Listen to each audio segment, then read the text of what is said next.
Part of being a good homesteader is also being a good handyman. So today, I'm going to teach you how to re-grease your KitchenAid mixer. Hey everybody, welcome back to the homestead. This is Kevin with Living Traditions Homestead. And today, I'm going to teach you guys how to take apart, ungrease, and re-grease your KitchenAid mixer. Did you know that you're supposed to do that every once in a while? At least every 5 or 10 years or 30 years maybe. We have 2 KitchenAid mixers. I just got done with repairing one of them this morning, and I thought I would show you on the second one how to do this. Now you're going to need a few things to do this, but all simple tools that you should have. You're going to need a Phillips screwdriver, a needle nose pliers, either a putty knife or something to scrape off the old grease. I found the best thing to use is just an old butter knife, but make sure it's not one of the good ones out of your drawer, or your wife's not going to be very happy because it's going to be covered in grease and probably unusable by the time you're done. So make sure it's an old one. And before you run out to the barn to get the grease gun from your tractor, don't do that. You need to get food grade grease. I bought this tube on Amazon. It was about $7.99 I think for the tube, and that was enough. This will be more than enough to do both of our KitchenAid mixers. So for $8, you know, you can do 2 mixers. This is food grade, food machinery grade grease, which is what you need in case any ever leaks out and gets on any of the food that you're cooking. It's not going to kill you. So food grade grease. All right. The other thing you're going to need is some gloves. You don't really need those, but they help. I'm going out hunting when I'm done making this video, and I don't really want to smell like grease when I'm sitting out there. So, okay, so the first thing we need to do is take off this back cover. There's really only one screw that holds this in place. It's right up here at the top. Make sure you also have a good place to put screws as you take them out. So this back cover just comes right off, and actually it makes a nice bowl to hold all your screws. Now you need to take this silver band that runs all the way around the mixer off, and there's just 2 screws here that hold that in place.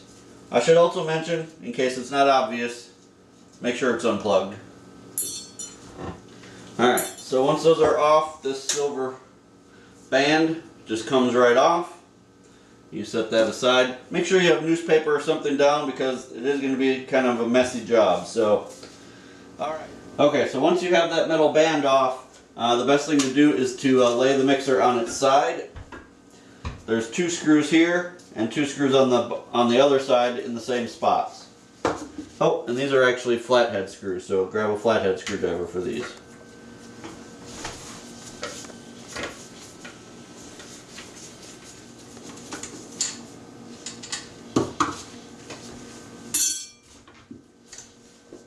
Alright, once you have those 4 screws out, the next thing is to take off this assembly right here. Now one thing I should probably mention is if you have a newer KitchenAid mixer that still has a warranty on it, this is probably going to void your warranty. So think about that before you take it apart. If it's one that's still under warranty and you're having problems with it, you may want to find out about the warranty first.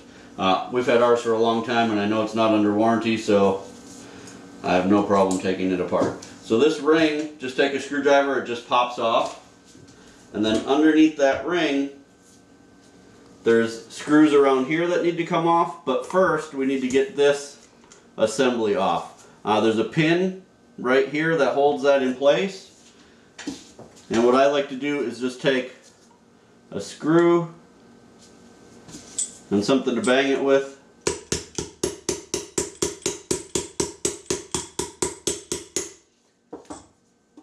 And that pin will come out, and then you can just grab it. There. Once you have that pin out, this will just slide off, although it may stick a little bit, so you can just use your screwdriver to help you a little bit. And then this whole assembly comes off. You can set that off to the side. And now you need to take out these 5 screws that are underneath where that assembly was.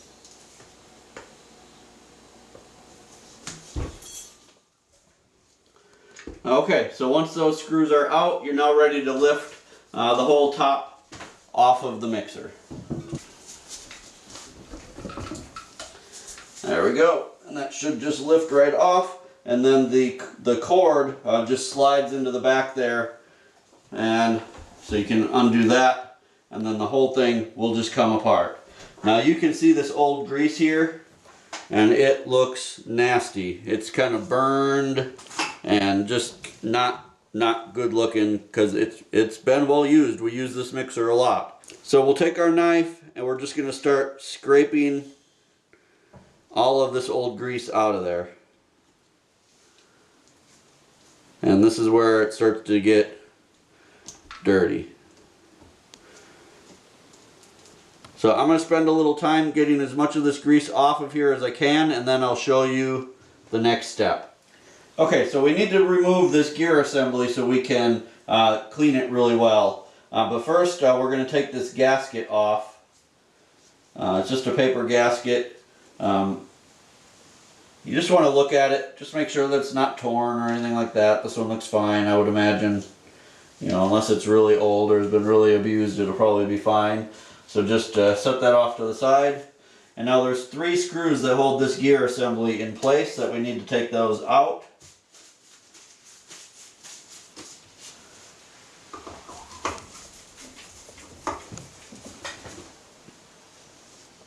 Alright, so set those off to the side. And now this just lifts off, and you can see there's all this old grease still down in all these gears.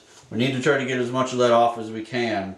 Depending on how dried out the grease is or how bad it looks, will determine, you know, if you need to try to really get every bit of it off. This one doesn't look terrible. The other one that we have, which is an older one that we got at a garage sale, was way worse than this. So I'm not too worried about this. I'm going to clean it off as well, you know, as good as I can with my knife and with some paper towels, and just try to get that cleaned off real good. This is also a good time to just kind of check, look at all the gear teeth, make sure there's none that are cracked off or broken, anything like that, especially if you've been hearing any kind of grinding when you're using your mixer. That could be a sign that some teeth have broken off on the gears. But I'm not seeing that here, so I'm going to spend some more time. I'm going to clean off as much of the grease on this part as I can, and I'm going to lift this out, and I'm going to clean as much of that as I can as well, and then we'll start putting it back together and get ready to re-grease it. Okay, so we've got, I think, as much of the grease cleaned off of here as we can, so we're going to just set this back on here for now. And we'll worry about putting those screws back in a minute. But now let's talk about the inside of the cover here. There's also grease down inside that cover. There's 2 parts inside of there. There's the worm drive, which comes out of the motor, which is what makes everything turn. And then there's also the gears on the front of the mixer, which is where you would hook your attachments. That's actually why we're doing this today, because we have the meat grinder attachment for this, and we've been using it when we grind our deer, and I just want to make sure everything is greased good, because that puts quite a bit of pressure on the motor. So I'm going to, once again, just like we did up here, try to scrape out as much of that old grease as we can down inside of there, and get that all cleaned out. So I'm going to do that, and then we'll get ready to re-grease it. Alright, so it's time to, I've got everything cleaned off, so it's time to start re-greasing. First thing though, we need to put this gasket back on. Because we don't want grease under the gasket, at least not more than, you know, what kind of just happens to get under there. And then we need to put these 3 screws back in. Actually though, before we put those in, what I'm going to do is take a little bit of this new grease. Now this new grease is white. I don't know if that matters, but just the color that it is. And there's a little gear down here at the bottom. I'm just going to put a bunch of this new grease down on that gear. And you really want to slather this stuff on. I mean, you need a lot of it on there. So in all the spots where it turns or where there's gears, just coat it on there real good. Because this thing is under a lot of pressure and a lot of heat buildup when you're using it. So that's good.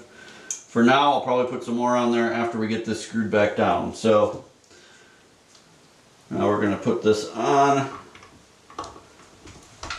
and we're going to put those screws back in.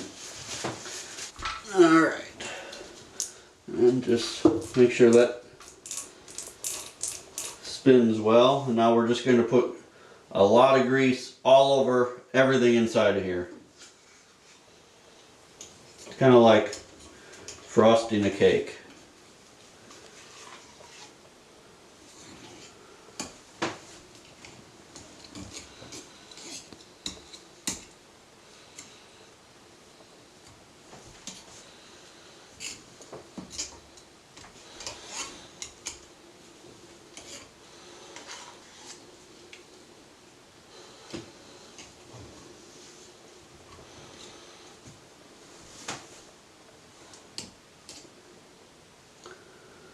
Alright, that ought to do it.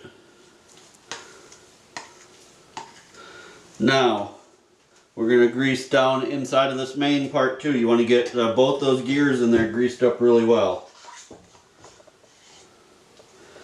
So, all over that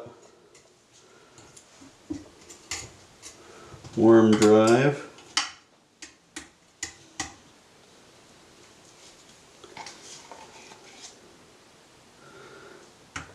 And here on the part that drives the attachments. Alright, now it's time to start putting everything back together. So I'm going to change my gloves so that when I touch the outside of everything, it doesn't get grease on the outside of everything, and then we'll get busy putting this back together. Okay, so I've got everything greased up as good as I think I can. And now we're going to just start putting it back together. So we're going to start by putting the top back on.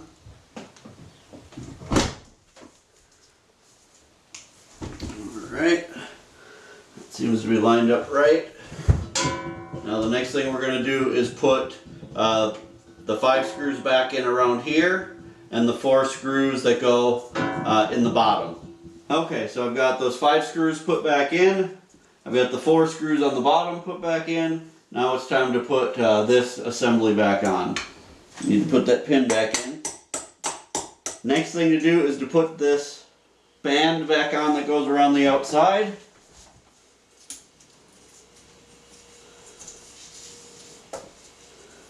And again, there's 2 screws here in the back that hold that in place. And you can put your back cover back on.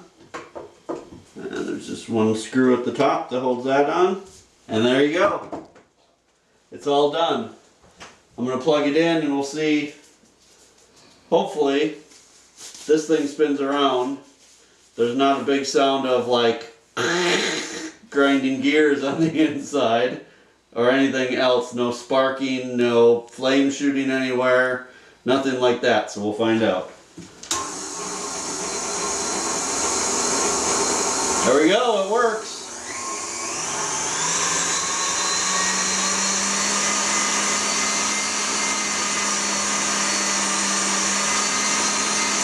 What I like to do is just let it run for a little while, let all that new grease, really get mixed around inside of there, and then that's it. You're ready for another 10 years of use, or until you hear, that it's making noises that don't sound normal, and then you might want to do this again. But these mixers are expensive. This cost me about $5 for each one to repair, so totally worth taking some time out of your day to make sure that things are working correctly. Like most things around the homestead, a little bit of maintenance will extend the life. Oh, we forgot to put this back on.